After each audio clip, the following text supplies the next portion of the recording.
What if Super Auto Pets did booster packs that collaborated with established games? Could be a pet of each tier or just 6 random pets that have fitting abilities from their source material. Booster packs would be small, likely $2 or $3 DLCs, which can be used in customs or weeklies, similar to Unicorn Pack's extra 24 pets.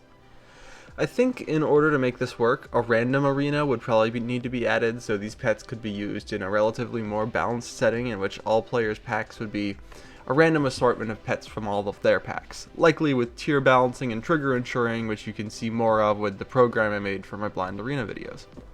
But how would bug snacks fit into Super Auto Pets? Well, I would add Stby, Queel, Bunger, Snail, Praying Pantis, and Moth the Supreme, and this is what they do. Stby is one of the two big faces of bug snacks, and since it is the first bug snack everyone catches, it makes it a good fit for tier 1. Since it is a strawberry, it only makes sense for it to be strawberry support. That's why Stby's ability is Sell. Give a random friend a random tier 1, 2, or 3 perk from this pack depending on level. This allows you to build for whatever kind of perks you'd like to distribute, especially with strawberries as a reward at level 1.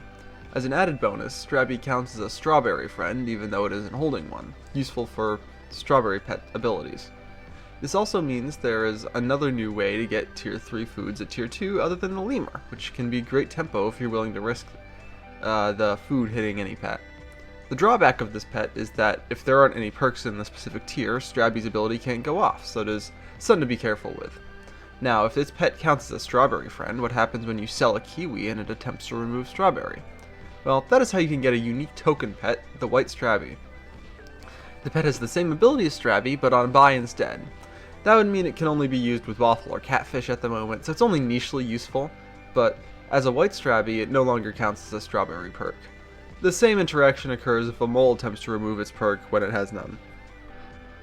Next up is Queel, and in the game, Queel loves chocolate. Since chocolate in SAP gives 1 experience, I thought it would be cool to make Queel take chocolate from pets. That's why I gave it the ability to start of battle, take 1, 2, or 3 experience, depending on level, from the friend ahead and gain a permanent +1/+1, +2/+2, or +3/+3 attack and health. This synergizes well with many new unicorn pets and balances out as a drawback to having a tier 2 pet that scales itself. Paired with things like Oggo Pogo, you could give the pet that lost some experience back, or with pets like Team Spirit or Cyclops, you can benefit from leveling up in battle. Now, if you've heard of bug snacks, you've probably heard of Bunger, and bug snacks, Bunger is possibly the most well-known and most beloved, so it is fitting to give it an ability that fits its personality really well. In the game, it is known for bashing everything it runs into far away, like a puppy a little too excited to play. To fit this, Bunger, when hitting an enemy, pushes it to the back, working 1, 2, or 3 times per turn. This synergizes well with things like Iguana and can be a great disruptive addition to your team. It has an interesting effect against summoning pets too, as knocking out a pet that summons on feint will make the summon happen at the back of the enemy's team. In general, it doesn't build super well into synergy and is just a safe pet to add if you need some disruption to keep you going. Snail is a slow-moving, squishy pet found in the sugar pine woods in bug snacks, and I wanted to play into the squishiness. To fit this, I felt a hurt ability was in order, but maybe one in which touching the pet can disrupt the attacker. Therefore, when hit by ability damage, Snail gives the pet that hurt it Unicorn Pack's new Dazed ailment, working twice. However, similar to the new Cockatrice, it can only do this if the pet is level 1, 2, or 3 or lower, so it has trouble disrupting things that have had more investment put into them. It can be a powerful counter against things like Snake or Blowfish, as well as perks like Fig and Tomato, but can also have false positives like setting off things like start of battle abilities that already won't trigger again. Praying Pantis is the largest addition to this pack, as it comes lumped in with 3 extra bug snacks just like in the game.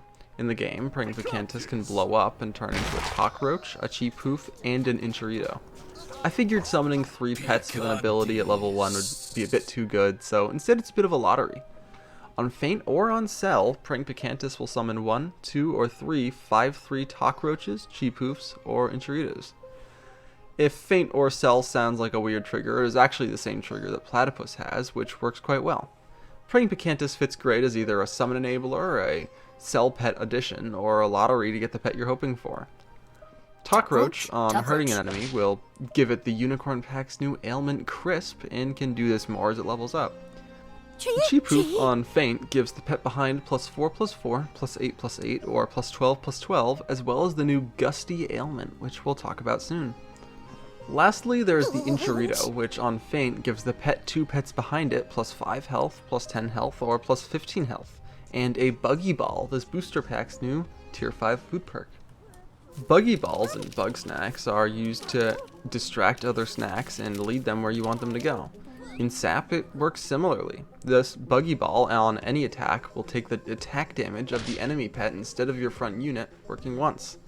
This could be used for hurt teams or faint teams with something useful up front. It's a sacrificial armor, which allows you to let other pets fall in battle in place of what you want to survive. It's pretty cool.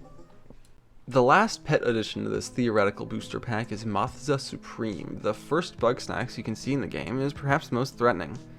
In-game, it blows you off your airship onto the island, starting the game. In SAP, it will follow this trend, giving Gusty to 1, 2, or 3 enemy pets closest to its own placement in battle on the opposite side, similar to how Eggplant works. Gusty is a new ailment, which is a fantastic disruptor. After any pet attacks, pets with Gusty are pushed randomly forwards or backwards, which can majorly mess with team order. These 6, or really 9 pets, I think would nicely satisfy my need for bug snacks and super auto pets. I chose bug snacks as it actually does collaborations. I thought it would be the most reasonable of collaborations that super auto pets could pull off. But what about Pokemon? Or Subnautica? How would Minecraft mobs function in super auto pets? And Hollow Knight enemies? Well, join me Wednesdays as I share a new booster pack idea every week and tell me in the comments what game I should do next. See you soon!